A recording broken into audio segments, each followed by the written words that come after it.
Eh bien, ce soir, nous recevons Madame Valérie Bugeaud et Monsieur Jean Rémy qui vont nous parler d'un sujet en apparence, je n'hésite pas à le dire, quitte à les choquer, abscons, du nouvel esprit des lois et de la monnaie. Alors, il s'agit d'un thème qui peut paraître ardu, etc. Je me suis permis, devant nos invités, de feuilleter ce livre et j'ai été surpris de comprendre. Comme je ne passe pas pour un économiste distingué, je pense que vous comprendrez peut-être mieux que moi. En tout cas, ça m'a plu. Voilà ce que je voulais dire d'entrée de jeu. Alors, très vite, le pédigré, je n'insisterai pas lourdement. Nous avons affaire à un docteur en droit, nous avons affaire à un économiste spécialisé dans la banque, dans les systèmes d'information bancaire. Ils ont tous les deux un tracé passionnant, mais vous le saurez encore mieux tout à l'heure en lisant la quatrième de couve, comme on dit en jargon d'éditeurs, ou en vous procurant cet ouvrage qui, moi, m'enthousiasme. J'ai peut-être tort de faire part de ma prise de position au départ, je vous influence, mais je crois qu'il faut leur laisser la parole. À vous de jouer. Merci. Tu commences ou je commence? Allez-y. Bon. Alors moi, je vais d'abord me présenter. Donc Jean Rémy. J'ai fait toute ma carrière dans des banques internationales. Et c'est la raison pour laquelle je connais parfaitement le fonctionnement interne de ces banques, de ce type de banque, notamment toutes les opérations comptables et juridico-comptables. Alors, très rapidement, quand j'ai commencé ma carrière, j'ai été choqué par ce qui se passait. C'était l'époque des débuts de l'euro-dollar, donc dans les années 70. Et donc j'ai été confronté à la montée de ce marché de l'argent sans contrôle, et sans frontières, et ce marché qui combine à la fois le marché d'échange et le marché des taux d'intérêt. C'est là que j'ai fait mes premières armes, et puis ensuite, bon, j'ai évolué vers la banque commerciale, puis ensuite vers la banque de placement. Alors, je n'ai pas préparé à proprement parler de conférence, parce que, comme vous l'a dit notre présentateur, la matière n'est pas ardue, mais elle est assez abstraite. Et Valérie et moi, nous avons fait un travail d'une certaine abstraction, il faut bien le dire. Pourquoi? Parce qu'il faut, pour bien comprendre ce qui se passe dans notre système bancaire et financier, et aussi au niveau juridique, mais au niveau mondial, parce que nous assistons, Valérie l'expliquera beaucoup mieux que moi, nous assistons à une offensive en règle du droit français, par le droit anglo-saxon via les institutions européennes. Et peu à peu, il y a une dénaturation générale de notre droit et également de nos pratiques comptables et financières, qui sont à 100%, là cette fois-ci, régulées par et d'inspiration américaine, il faut bien le dire, puisque depuis que je suis rentré il y a plus de 40 ans dans le système bancaire français, j'ai assisté à l'importation massive de concepts américains, et même on peut aller jusqu'à dire que les réglementations américaines ont été importées mot pour mot. Enfin, c'est ahurissant de voir ce qui s'est passé au cours des 30 dernières années. Alors moi, je me suis amusé à préparer une sorte de chronologie et on va jouer pour voir si vous connaissez bien votre histoire.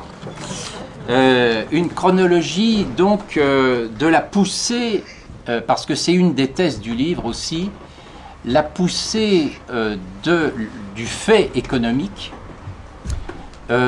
pour un maximum d'autonomie.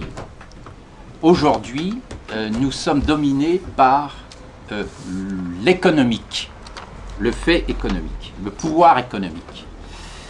Mais cette poussée vers cette autonomie, elle a mis, ça fait 7 siècles qu'elle existe. Hein. Ça fait 7 siècles que l'on assiste à une poussée lente et régulière du fait économique et du pouvoir économique. Alors, pour moi, ça a commencé à Venise. Généralement, on dit Venise, oui, c'est magnifique, Venise s'est enrichie grâce au commerce des tissus précieux et des épices d'Orient. Ça n'est pas vrai. Enfin, c'est accessoire, c'est pour amuser la galerie. En réalité, Venise s'est enrichie par le trafic des métaux précieux. Voilà la vraie source de la richesse de Venise. Entre 1280 et 1350,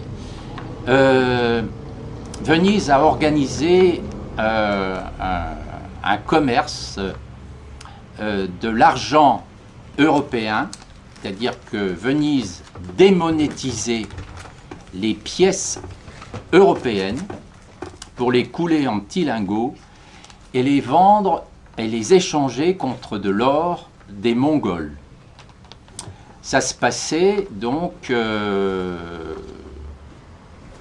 sur les confins de la mer Noire, puisque les Mongols avaient, à la suite de Gengis Khan, et qui avait conquis et établi le plus grand empire qui ait jamais existé, eh bien, c'est à sa mort, son empire a été divisé en 4 sous-empires, et Venise a commencé à effectuer son trafic avec l'empire, la partie sud de l'empire mongol, qu'on appelle les îles Khanides, qui étaient dirigées par une des maisons d'un des fils de Gengis Khan.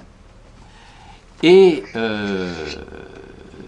ce qui a fait donc la richesse de Venise, c'est la spéculation sur les métaux précieux, avec l'appui quand même, il faut bien le dire, de l'Église, puisque l'Église soutenait à l'époque une doctrine complètement matérialiste de la monnaie, qui était de dire que la monnaie est composée d'une substance qui est l'or. Enfin, le métal précieux, et l'Église a soutenu que c'était l'or, l'ultime métal qui devait cautionner la valeur de la monnaie. Et donc, c'est le début donc d'une prise de position, comment dire, anti-institutionnelle de la monnaie. Hein. La monnaie n'est pas une institution, mais c'est une marchandise. C'est là qu'on voit les débuts d'une démarche qui n'a cessé ensuite de s'amplifier. Ensuite, eh bien, en 1345, à la fin de cette grande période d'importation d'or, c'était l'or qui avait été pillé dans toute l'Asie par les Mongols, hein, et surtout en Chine et en Inde, bien entendu. En 1345, il y a eu la première grande crise bancaire mondiale, on peut dire, puisque ça a été l'effondrement des banques florentines, à cause de Venise, justement, qui, disposant du plus gros stock d'or d'Europe, a fait baisser volontairement les cours de l'or.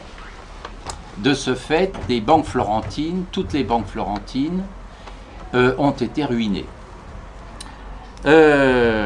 En 1355, en France, Nicolas Oresme, qui a écrit un traité sur les monnaies, a pris position donc pour renforcer le point de vue de l'Église en disant que les mutations, on appelait ça les mutations, c'est-à-dire le changement de, comment dire, de la quantité de métal ou de métal précieux ou le changement de l'alliage, c'était quelque chose de tout à fait condamnable et donc les princes ne devaient pas procéder à ces changements. Que se passe-t-il après? Eh bien, donc, début de la Renaissance, évidemment, la soif de métal précieux causée par cette théorie matérialiste a causé, bien entendu, a été certainement une des causes fondamentales de la découverte du monde, hein, puisque c'était ceux qu'on envoyait comme Christophe Colomb au-delà des mers pour essayer de voir s'il n'y avait pas des passages, etc., des passages vers les Indes fabuleuses. Eh bien, ces gens-là avaient pour mission de trouver de l'or, hein. C'était la principale fonction qu'ils avaient. Alors, évidemment, l'or a afflué, hein, l'or des Amériques a afflué, et ensuite, eh bien, le point de vue matérialiste de la monnaie c'est complètement établi en Europe, et on a assisté donc à la création de la première banque centrale, on peut dire, la Banque d'Angleterre, en 1694, qui a été fait par les orfèvres contre le pouvoir royal. Donc, la première banque d'Angleterre, la Banque d'Angleterre, qui existe toujours d'ailleurs, eh bien, ça a été d'abord une banque privée qui s'est établie contre le trésor anglais. Ensuite, eh bien, il y a eu la Révolution française avec deux faits marquants en matière monétaire. L'autorisation de l'intérêt. Avant, c'est bien la Révolution française qui, en France, a permis donc la pratique de l'intérêt sur les prêts. Et puis il y a eu aussi un autre phénomène marquant en économie qui a été la dissolution des corporations, l'abolition des corporations et des corps intermédiaires, ce qui est aussi un poncif de l'économie, qui est qu'il n'y a que des individus. En économie mainstream, on va dire, eh bien, on ne considère que l'individu calculant. Ensuite, eh bien, a été créée la Banque de France, toujours sur le même modèle, hein, banque privée, mais avec l'apparence de l'autorité, enfin du Trésor et du gouvernement. Le Code de commerce a été créé ensuite, en 1807, ça Valérie pourra en parler beaucoup mieux que moi. Donc un système dérogatoire par rapport au droit civil.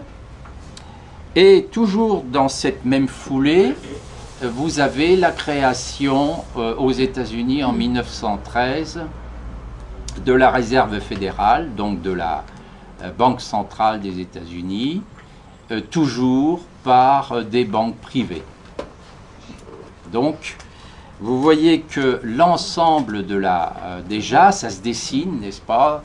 Déjà, l'ensemble des banques centrales dès 1913 et d'essence privée et avec les apparences de l'autorité publique. Voilà. Et aujourd'hui, il y a même des banques centrales qui sont cotées en bourse. Hein. Je crois qu'il y en a 6 ou 8. 6 ou 8 banques centrales sont cotées en bourse. Alors, un peu plus tard, en 1930, est créée la BRI, qui vient chapeauter donc le système, la Banque des règlements internationaux, qui est créée à Bâle, en Suisse, pour officiellement permettre le remboursement, faciliter donc le remboursement de la dette de dommages de guerre allemands aux pays alliés, mais en fait, la réalité a été tout autre chose, puisque l'Allemagne n'a pratiquement rien remboursé, mais ça a été l'occasion de mettre une pièce de plus dans le dispositif des banques centrales. Ensuite, eh bien, nous avons en 1941 en France, donc,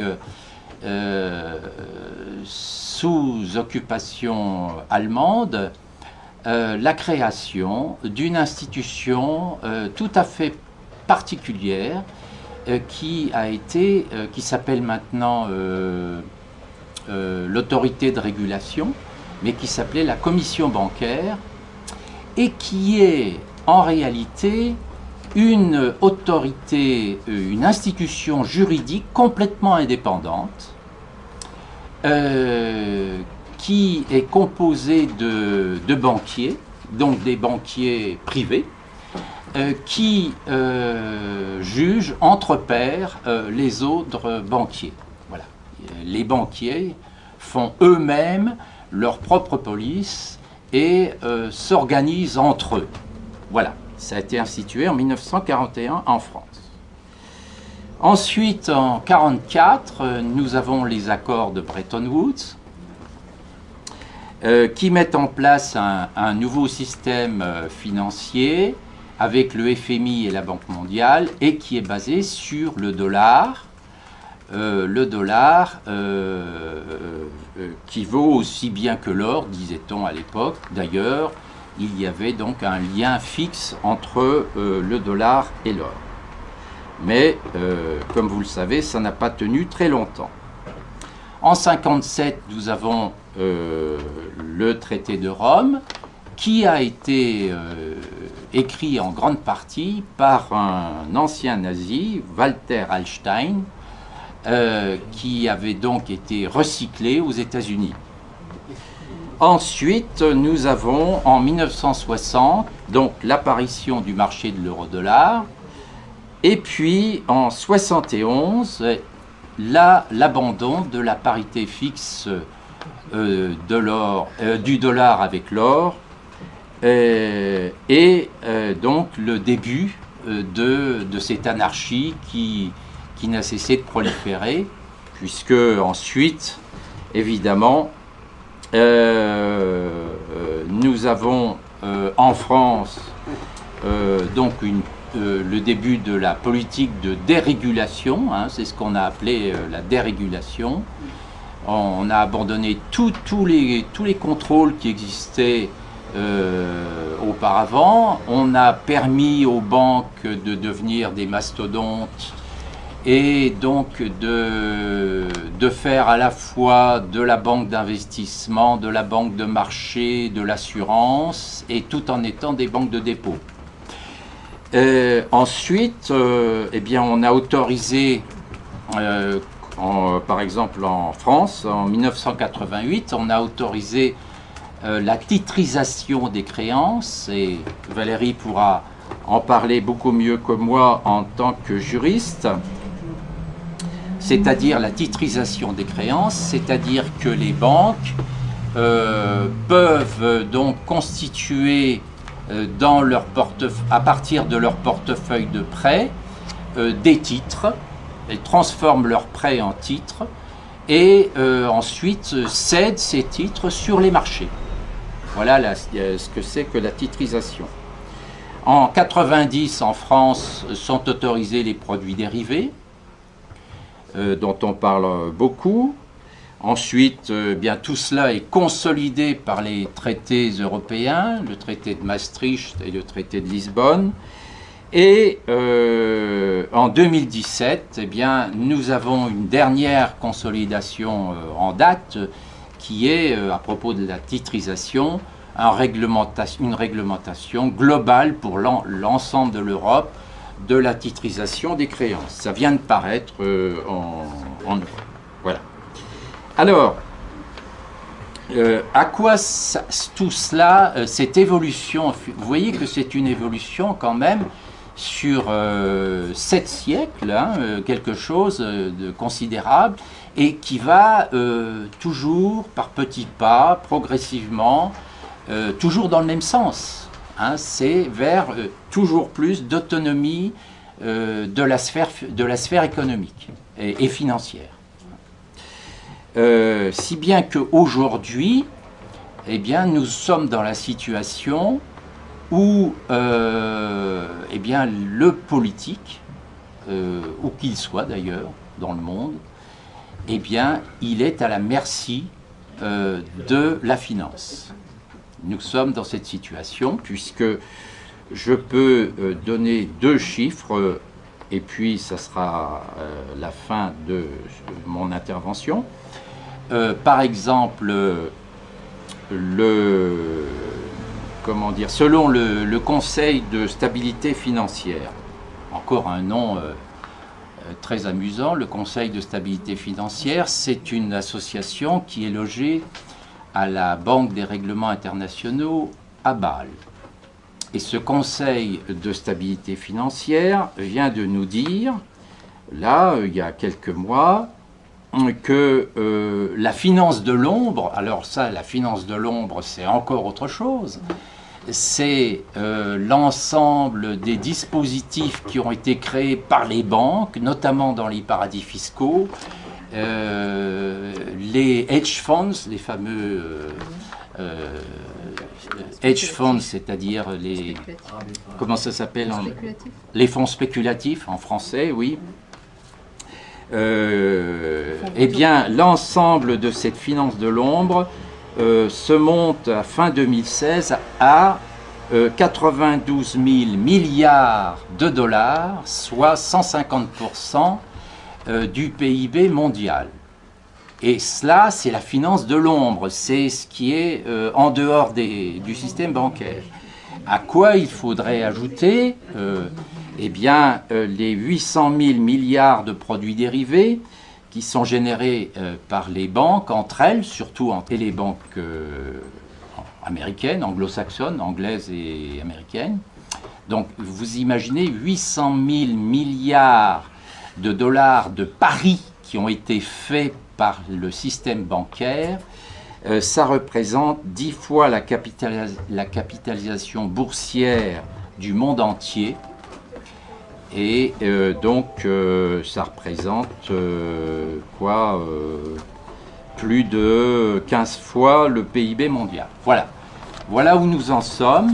Évidemment, il y aurait bien d'autres choses à dire, mais c'est une façon un peu anecdotique, mais quand même bien tangible, d'aborder cette question à laquelle donc nous apportons des solutions, hein, nous apportons à la fois un diagnostic et des solutions. Le livre n'est pas qu'un livre de diagnostic ou de lamentation, hein. Nous proposons bien entendu des solutions et en cela nous distinguons de beaucoup de nos collègues.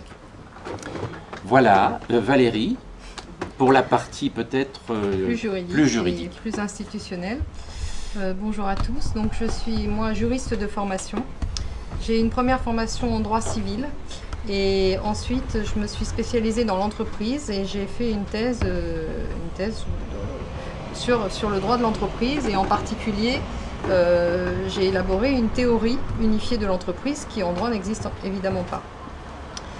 Donc, tout ça m'a amené à un certain nombre de découvertes, puisque toute cette évolution que Jean vous a décrit du côté financier existe aussi du côté économique, et elle n'est évidemment pas mise en valeur dans les enseignements académiques, que ce soit universitaire, ne parlons même pas de ce qui se passe avant. Donc j'ai fait tout un certain nombre de découvertes qui m'ont un peu vraiment impressionnée, même interpellée. Et ensuite, dans le cours de mon évolution professionnelle, j'ai eu l'occasion de travailler en fiscalité, en particulier en fiscalité internationale, ce qui a encore développé mon champ d'observation et d'analyse critique, si je puis dire. Donc, de fil en aiguille, les choses se sont avérées. Je me suis rendu compte qu'on vivait dans un monde parallèle où aucune réalité n'était enseignée ni à l'université, ni à l'école. Tout ce qu'on nous raconte sur l'entreprise est falsifié, ou pas falsifié, mais en tout cas trop partial. Les projecteurs sont mis sur des choses qui finalement, en réalité, ont peu d'importance globale. Et on évite soigneusement de nous montrer le schéma d'ensemble qui s'avère être tout à fait intéressant pour le commun des mortels. Donc évidemment, je me suis trouvée en conflit de valeurs avec mon milieu professionnel. Et à un moment, j'ai décidé d'arrêter mon exercice professionnel et de me consacrer à la diffusion auprès du public de ce que j'avais appris, compris et réalisé. Donc ça m'a amené à écrire tout un tas d'articles et notamment à faire la connaissance donc, de la théorie structurale de la monnaie écrite par Jean Rémy, qui tout d'un coup a évoqué, je me suis dit il faut absolument qu'on allie nos compétences pour montrer aux gens ce qui se passe vraiment. Donc on a écrit ce livre et Jean vous a fait un peu une énumération de l'évolution monétaire, mais à partir de 1807, ce que Jean vous a raconté pour la monnaie, enfin pour la finance en 1941, la même chose s'est passée pour l'économie en France en 1807, au moment de la création du Code de commerce. Puisque vous savez que tout le monde connaît les grandes codifications napoléoniennes, la principale codification c'est le Code civil de 1804, qui a été une œuvre intellectuelle et juridique majeure.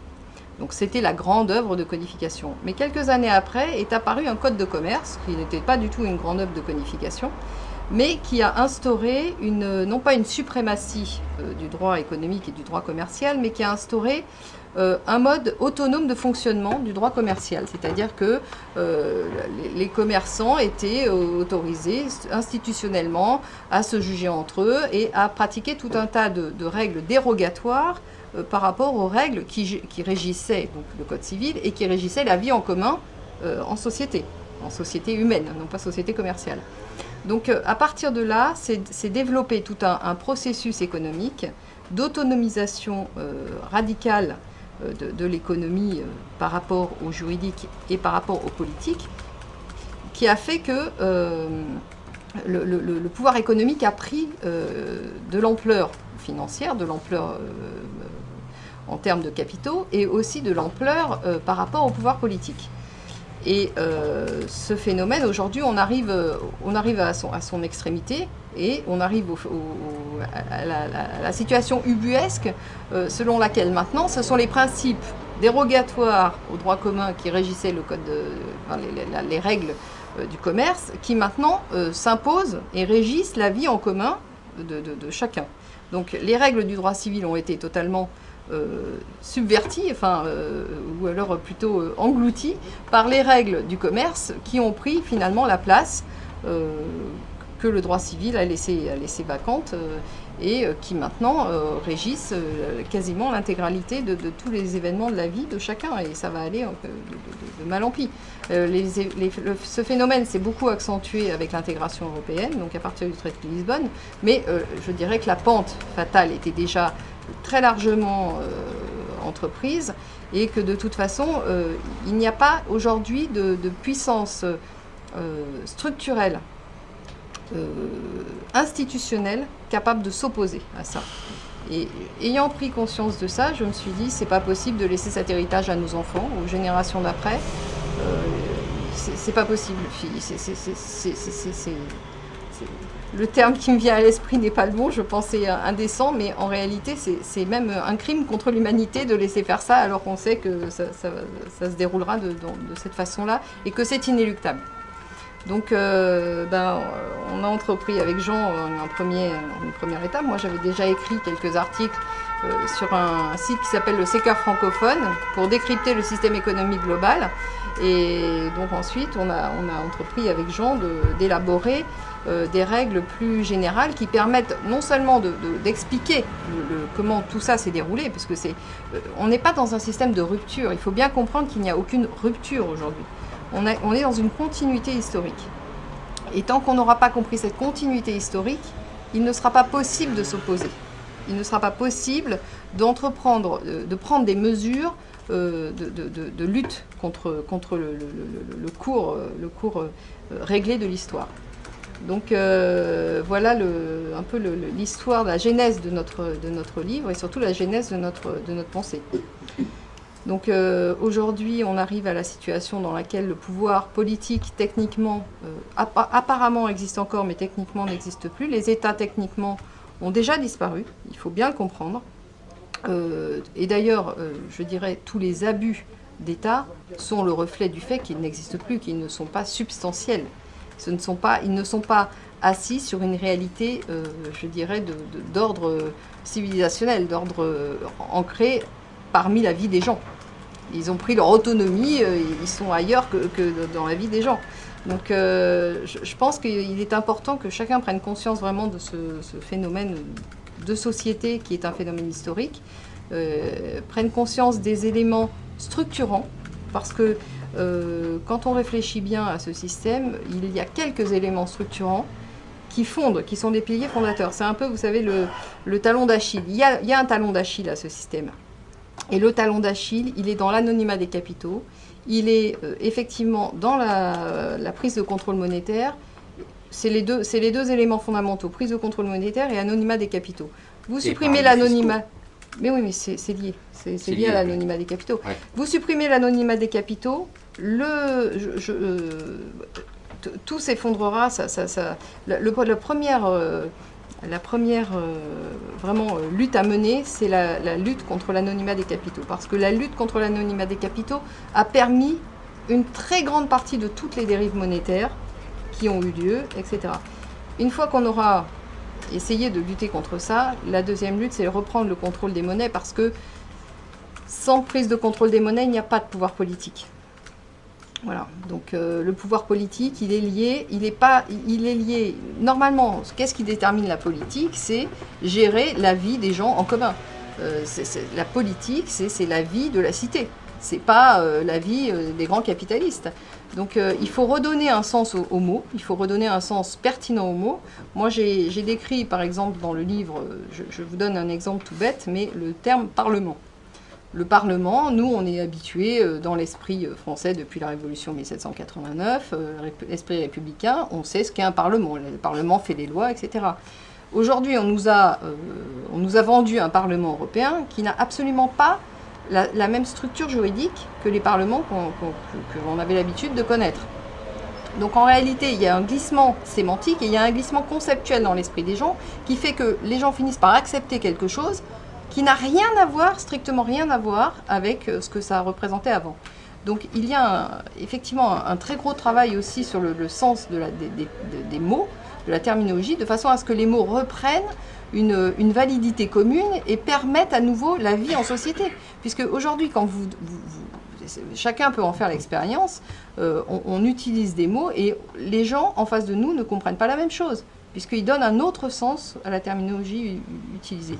Et ça, c'est vrai en droit, c'est vrai en économie, c'est vrai partout. D'une façon générale, c'est un constat qui est vraiment radical. Donc, je pense que quand on parle d'institution, et en particulier quand on parle de droit, il est très important de définir les termes que l'on utilise et de se tenir à cette définition. Donc nous, on a essayé, avec Jean, d'être assez rigoureux sur ce type de propos, et en même temps, on a essayé de mettre l'accent, de faire comprendre aux gens que le sens des mots avait une importance considérable. Et en droit, c'est flagrant. En droit, c'est évident. Mais je me rends compte que dans la vie courante, on a le même problème. Voilà. Maintenant, je pense que tout n'est pas écrit dans le livre, puisqu'il reste encore pas mal de choses à élucider. Mais je pense que Jean et moi, pour ce qui est des questions monétaires, on se réserve d'écrire la suite et de décrire d'autres processus qui sont en cause, que nous n'avons pas décrits là-dedans. Et de mon côté, je me réserve, je suis en train de travailler sur la description d'institutions qui seraient viables, d'institutions politiques qui seraient saines et viables. Donc je vous invite à continuer à nous suivre. Voilà.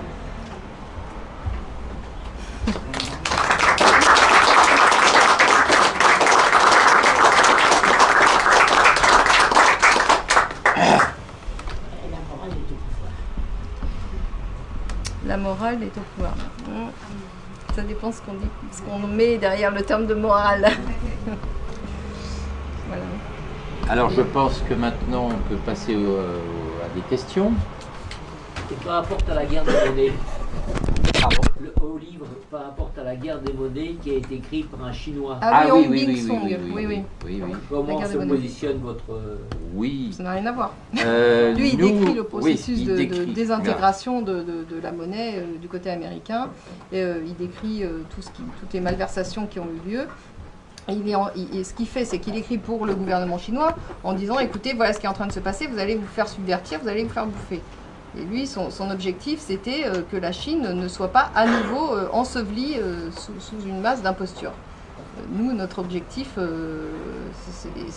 il est à la fois moins prosaïque et plus sur une structuration de long terme, et moins sur une description de phénomènes de dérégulation, des réglementations. On est plus conceptuel, on a plus une approche conceptuelle du problème. Je vais poser une question par rapport au... Vous avez commencé le deuxième, par rapport au financement de la guerre de 100 ans et du rôle de Venise dans le financement de la guerre de 100 ans. Oui, enfin, je n'ai pas parlé de la guerre de 100 ans, mais enfin, disons que Venise, oui, la question qui s'est posée à l'époque a été, comment dire, les princes, pour financer leur guerre, pratiquaient tous donc l'allègement des pièces, n'est-ce pas? Et ils encaissaient ce qu'on appelle le seigneuriage. Bien. Alors, cette position, cette situation a été progressivement très critiquée par l'Église. Et l'Église, peut-être, avait aussi, comment dire, des visées politiques derrière aussi. Il y avait la défense d'une certaine éthique, mais il y avait aussi des visées politiques, parce qu'en disant cela, on amoindrissait considérablement le pouvoir des princes, puisque c'était leur principale source de financement. Alors, ce qui s'est passé, c'est que Venise, enfin, qui était du côté donc de la papauté, vous savez, l'opposition entre les Guelfes et les Gibelins, eh bien, Venise a entrepris, grâce à son réseau donc commercial, puisque la doctrine officielle empêchait les fameuses mutations, eh bien, Venise a entrepris de spéculer sur la matière même, sur les métaux précieux. Voilà. Et c'est ça qui a fait la puissance de Venise. Le rapport entre l'or et l'argent a été alors qu'il était traditionnellement, hein, depuis l'Antiquité, hein, il y avait toujours le même rapport entre l'or et l'argent.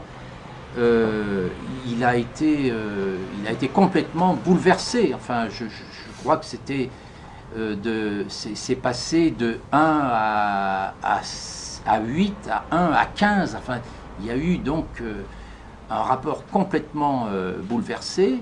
Et qui en a profité? Eh bien, ceux qui spéculaient sur les métaux eux-mêmes. Voilà, ça a été voilà, le problème a été là. Et donc c'est ça qui a créé la puissance de Venise et puis la puissance de son système financier, hein, puisque ils avaient à la fois, parce que tout l'or qu'ils ont importé, ils l'ont transformé en monnaie, hein, ils l'ont frappé. Oui. Monsieur Rémy, dans votre description justement de l'histoire monétaire au Moyen-Âge, qui est importante à connaître, pas du tout superflu, parce que ça nous donne un regard qui peut être opérationnel aujourd'hui même. Oui. Ça nous permet de voir, d'identifier des choses importantes. Venise n'a pas uniquement commencé à ce moment-là. Il a commencé par à sous-tendre sur le plan financier les croisades qui exigeaient le flux financier. Ils ont financé les galères. Et vous ne parlez pas aussi d'un phénomène important qui développe beaucoup les techniques bancaires. Alors, c'est les Templiers, les compensations. Oui. Oui, Tout à fait. Alors, pour revenir aux techniques bancaires, c'est vraiment quelque chose qui m'a scandalisé quand j'étais aux manettes, hein, vraiment de banques, et j'étais aux manettes comptables de banques assez importantes. Hein. Eh bien, figurez-vous que les pratiques vénitiennes dont parle monsieur, les pratiques vénitiennes de comptes entre banques au niveau international, qui ont été créées à une époque où les monnaies donc étaient définies en métal précieux. Ces pratiques qui ont été mises au point parce que les monnaies étaient définies en métal précieux, elles sont toujours en vigueur aujourd'hui. Elles sont toujours en vigueur aujourd'hui. Les méthodes comptables vénitiennes qui étaient basées sur les métaux précieux, alors que les monnaies n'ont plus rien à voir avec les métaux précieux, eh bien ces pratiques sont toujours en vigueur, alors qu'on aurait dû profondément les réformer. Hein. C'est un scandale absolu, mais enfin c'est comme ça. Voilà. C'est une des choses. Oui, alors attendez, monsieur, là ça s'explique parce que justement en Italie, ils ont remis au point la Black Bank parce qu'ils avaient un problème avec les titres, justement pourris, qu'il fallait absolument évacuer. Et comme il n'y avait plus de confiance entre les banques, ça commençait à devenir compliqué. À quelle époque vous parlez de... Ah, maintenant, en 2017, oui. Moi j'ai beaucoup fait de régulation financière et donc on a travaillé beaucoup sur ce problème. Et à l'époque, on nous avait fait cogiter sur un système de Black Bank, en fait, qui pourrait prendre une visibilité et la confiance entre les banques par rapport à la crise subprime qu'il y a eu, hein, voilà. Et alors, on avait cogité cette question, ça remonte à 6 ans. J'ai appris que ça avait été mis au point en Italie, je crois, l'an dernier ou avant l'an dernier, ce qui expliquerait en effet qu'il s'est gardé justement ce que vous dites, parce que comme tout le système des titres pourris, enfin c'est pas possible de continuer là-dessus. Et ce qu'a dit la demoiselle, c'est complètement véridique. Les économistes ont soulevé les questions, notamment le traité de Lisbonne et compagnie. On savait pertinemment ce qui s'était passé avec les subprimes, ce qui va encore se repasser. On leur a dit là où était le talon d'Achille et quelle porte il fallait refermer. Personne n'a voulu y toucher. La bonne question, c'est pourquoi? Pourquoi cette porte n'a jamais été refermée? C'est une affaire de pouvoir. BCE, BAL 3, Bretton Woods. Vous avez compris beaucoup de choses. Et les CDS aussi, on est en plein dedans. Hein, et nous, ce qu'on a toujours dit en économie, c'est les banquiers sont là pour faire de la spéculation sur les pays en faillite. Voilà ce qu'on est constamment en train de répéter. Hein, il faut savoir qui est à la tête de la BCE, comment a été créée la crise grecque, et je veux dire, ben voilà, on a tous les économistes qui sont pour moi aujourd'hui, ben on ne sait pas quoi faire parce qu'on a signalé, on a tout prévu, tout ce qu'on avait prédit il y a de cela 5-6 ans, on est en plein dedans. On est en plein dedans, tout est en train de se passer, on sait exactement ce qui va se repasser. On ne s'est jamais planté sur le diagnostic. Le problème, il n'est pas là, c'est le problème en effet du pouvoir politique. Nous, on est en dessous. Enfin, si le politique ne réagit pas, les économistes ne peuvent rien faire. Non, le pouvoir politique ne réagira jamais parce que le pouvoir politique est aux ordres du pouvoir économique. Donc là, ne comptez absolument pas sur le pouvoir politique. C'est un conseil que je vous donne. Hein.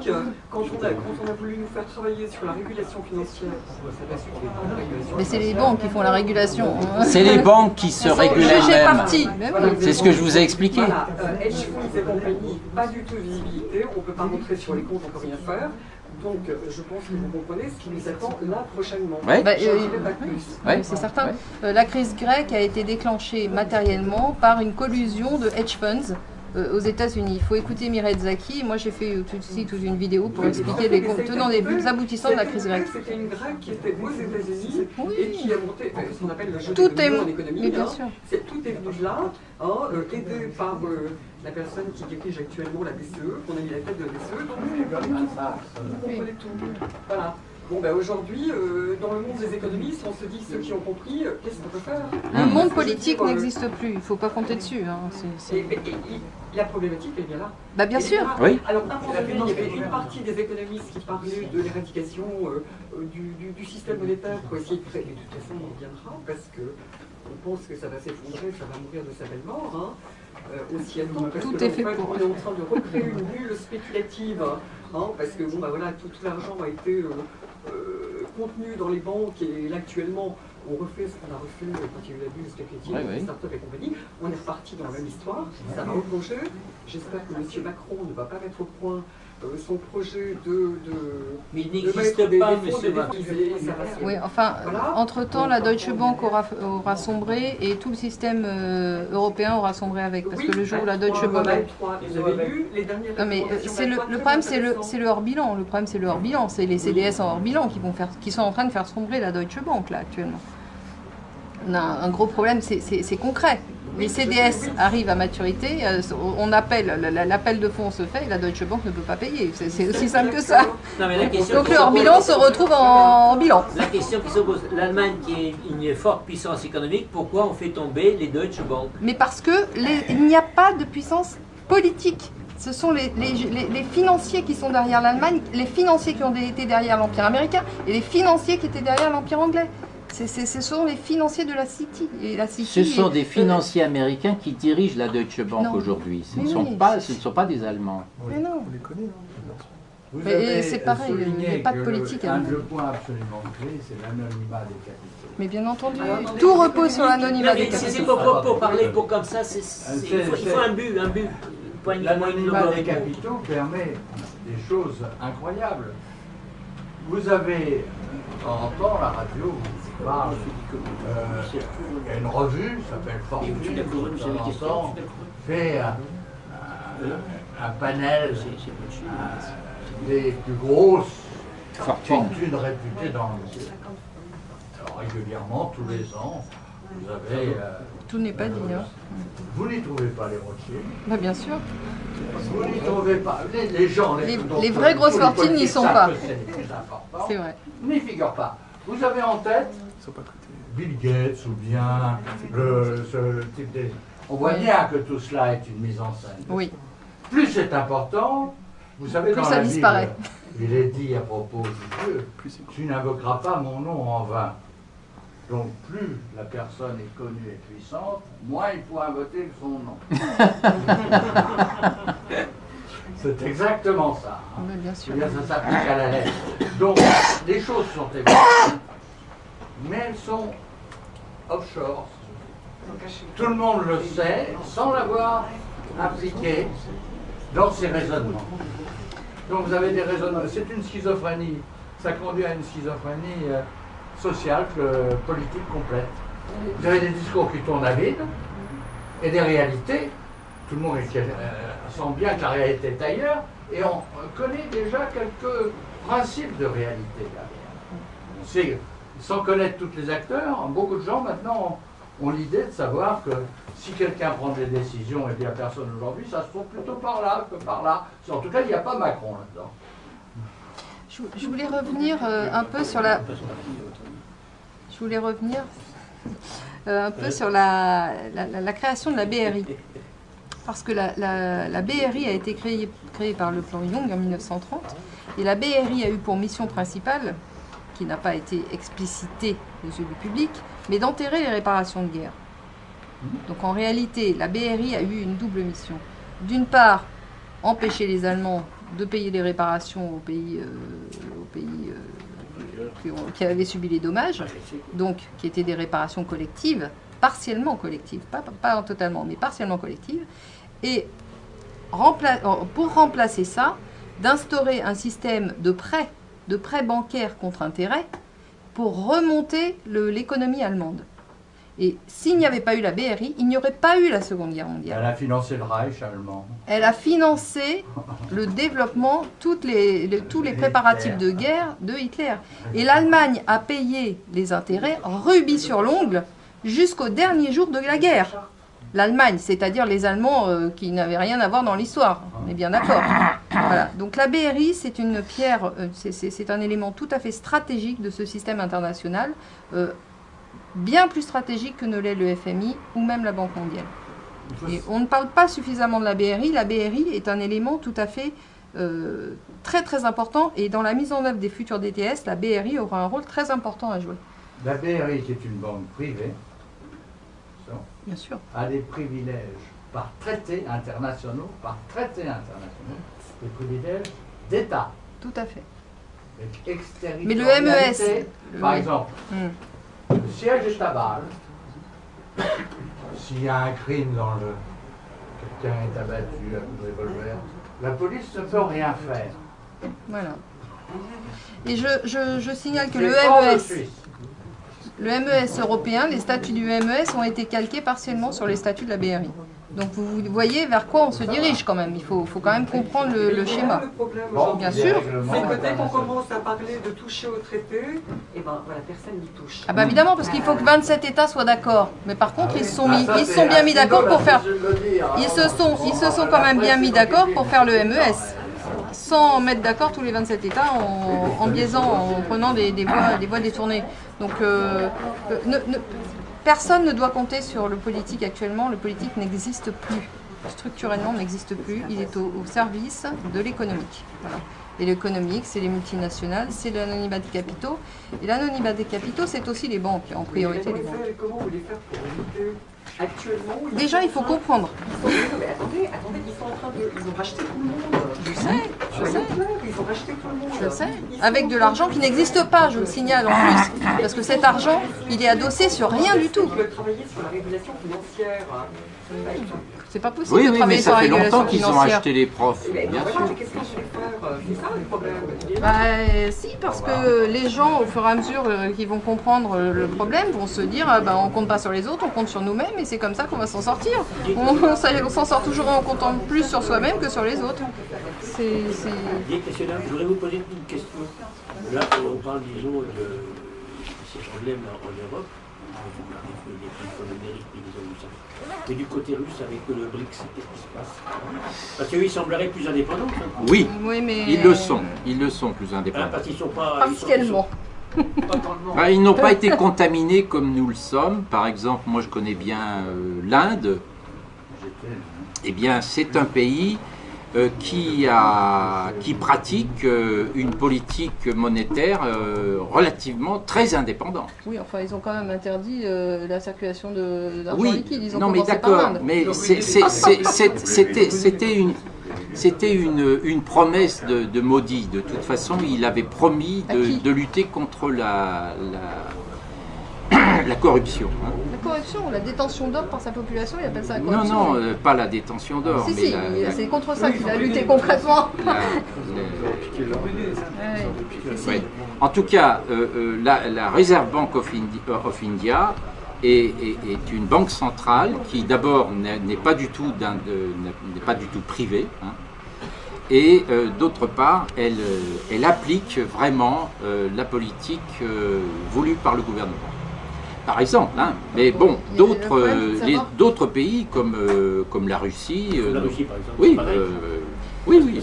Bah, la Russie c'est un pays compliqué parce qu'il y a des influences contraires, mais quand même récemment, le président Poutine s'est lui-même prononcé et a lui-même mis en œuvre le fait de développer les monnaies scripturales, enfin les monnaies, pardon, les crypto-monnaies, et qu'il a appelé le Master Chains, qui sont en fait, on en a parlé tout à l'heure, une forme, c'est pas le Bitcoin, c'est une autre forme de crypto-monnaie, mais ces monnaies-là sont des monnaies qui sont conçues comme des marchandises et donc qui sont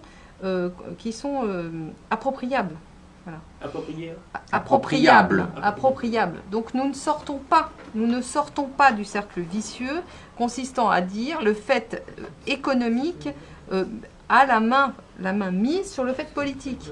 Tant que nous ne serons pas sortis de cette conception matérialiste de la monnaie, puisque la monnaie, originellement, c'est ce qu'on a essayé de transmettre dans le livre, la monnaie, originellement, c'est une institution consistant à favoriser les échanges. Bien sûr. Voilà, et donc ça n'a rien de matérialiste. Favoriser les échanges, c'est pas un bien matériel, c'est un service. Donc la monnaie, fondamentalement, la monnaie est un service et n'est pas un bien. Et toutes les crypto-monnaies sont conçues comme des biens. Et la monnaie conçue comme un bien a permis son appropriation et a permis le système dans lequel nous sommes aujourd'hui. Donc on ne va pas continuer dans ce type d'imposture intellectuelle en disant ce sont des pays indépendants. C'est pas possible. Derrière, il y a les grands financiers. Voilà, derrière les crypto-monnaies, il y a les grands financiers. Alors la Chine aussi a été à l'origine des crypto-monnaies, mais en même temps, récemment, il semble que le président chinois ait interdit la crypto-monnaie. Donc il y a des luttes d'influence, des luttes de pouvoir dans ces pays-là qui n'existent pas chez nous. Effectivement, en Occident, il n'y a plus aucune lutte. On a baissé les bras et personne ne cherche à reprendre ne serait-ce qu'une once de pouvoir. Donc dans les pays, dans les BRICS, il y a encore une lutte, une certaine lutte. Mais cette lutte n'est pas définitivement gagnée. Voilà. Et alors, qu'est-ce que vous pensez de la construction de la zone Eurasia? Parce que moi, j'ai une migration de quoi? En fait, depuis plusieurs années qu'on observe en fait la possibilité d'une construction d'une zone Eurasia avec une nouvelle monnaie qui serait là pour contrer le pétrodollar. Et Poutine, qui est un fin stratège, je pense qu'il a tout pigé. Et alors en effet, ça pourrait être un gros problème pour l'euro. En même temps, ça viendrait contrarier, on va dire, le pétrodollar. Et je pense que cette zone est en train de s'affiner et de se faire avec Poutine actuellement. Vous êtes intéressé à la question ou pas? Oui, d'un point de vue conceptuel, oui, pas dans le détail. Oui, je vais vous répondre conceptuellement. La plupart des oui. grands économistes, ils sont là-dessus depuis plusieurs années. Oui, je sais. Et le Poutine, il est en train de s'y intéresser fortement et il a une stratégie qui est excellente par rapport à ça. Oui. Les financiers internationaux, en général, ont comme stratégie de faire échouer le dollar en tant que monnaie mondiale, monnaie d'échange international. Parce que le dollar n'est pas viable, on ne peut pas, en même temps, une monnaie ne peut pas être une monnaie à la fois locale et internationale. Les deux systèmes obéissent à des injonctions contradictoires. D'accord. Donc, l'objectif, c'est de faire tomber le dollar en tant que monnaie internationale. Ça ne peut pas se faire du jour au lendemain. Progressivement. Est-ce que vous Bien avez sûr. travaillé sur BAL 3 dernièrement? Non. Alors là, il faut regarder, là. C'est très intéressant, parce que là, c'est un gros problème qu'on va voir prochainement. On est en plein dedans. Expliquez-nous. Mettez-vous sur BAL 3. Oui. Je laisse ça à la demoiselle qui est juriste. Elle comprendra beaucoup de choses. Mais enfin voilà, là, il faut vraiment s'y mettre. Oui, mais quel développement de BAL 3? Je connais aussi BAL 3. Les dernières. Les tout derniers. Puisque, voilà, réglementation monétaire, enfin vous regarderez. Oui, on va s'intéresser à ça. Vous avez vu la faillite des banques italiennes, ce qui s'est passé au Portugal. Voilà, posez-vous les bonnes questions, vous allez comprendre la suite. Les bonnes questions, c'est déjà que là, les réglementations sont faites pour que les gens ne puissent plus atteindre leur propre compte. Nous sommes d'accord, avec le seuil, soi-disant, le seuil. Non, mais ça, c'est une plaisanterie. Alors, nous sommes d'accord, mais bah oui. c'est ce qu'on leur fait croire. C'est malheureusement ce qu'on leur fait croire et ce que les gens gobent. Mais bien et sûr, ils gobent tout ce qu'on leur dit. Ils ont même eu l'audace de vouloir, soi-disant, mettre au point une espèce d'assurance pour essayer de rassurer les gens qui voulaient à nouveau investir Bah sur oui, le mais marché. pourquoi se gêner, En oui. disant que si il y avait un problème, la bourse se crachait bah, pour c'est les bien. lits, il y avait une assurance qui était... Non, Bah oui, c'est l'assurance les des CDS, dépôts. C'est les l'assurance CDS, des dépôts. c'est une assurance aussi. Par contre, la Black Bank, on pensait que ça ne serait pas mis au point. On a bossé dessus il y a de ça 5-6 ans. Et l'Italie l'a mis au point. Alors ça, j'ai trouvé ça extraordinaire. Ça nous a fait rigoler. Hein. Parce qu'on pensait que c'était une blague à l'époque. Et l'Italie l'a quand même mis au point. Non, mais là, il y a une évolution. Oui. On parlait des dépôts, enfin, on parlait des comptes bancaires qui vont être bloqués. Mais il n'y a pas que les comptes, enfin, il n'y a pas que les comptes d'économie qui vont être bloqués. Il y a les comptes courants aussi vont être gelés. Risque. Voilà, donc il y a eu une évolution déjà depuis les 2 dernières années. On est passé d'un système où on commence à nous expliquer que les comptes Les comptes à terme, les comptes d'épargne. Les comptes d'épargne vont pouvoir être saisis. Mais maintenant, on vous explique aussi que ce sont les comptes courants qui vont être gelés. C'est bien pour ça, je vous dis, mettez-vous sur Oui, la page, vous avez trouvé ça très intéressant. Je vais regarder ça de plus près. Lancer l'idée selon laquelle, oui, bien sûr, toujours la Banque centrale autonome, bien sûr, du pouvoir politique, on est bien d'accord. Sur les pays en faillite. Oui, enfin, il y a des tas de choses qui sont en train de se passer. Spéculation sur les pays en faillite, c'est pas récent, ça date depuis longtemps. C'est comme ça que les financiers ont gagné de l'argent, en spéculant sur la pauvreté et la misère des autres. Ça, c'est le système du financier, c'est la façon qu'il a utilisé pour gagner de l'argent. Donc ça, c'est quand même pas très nouveau.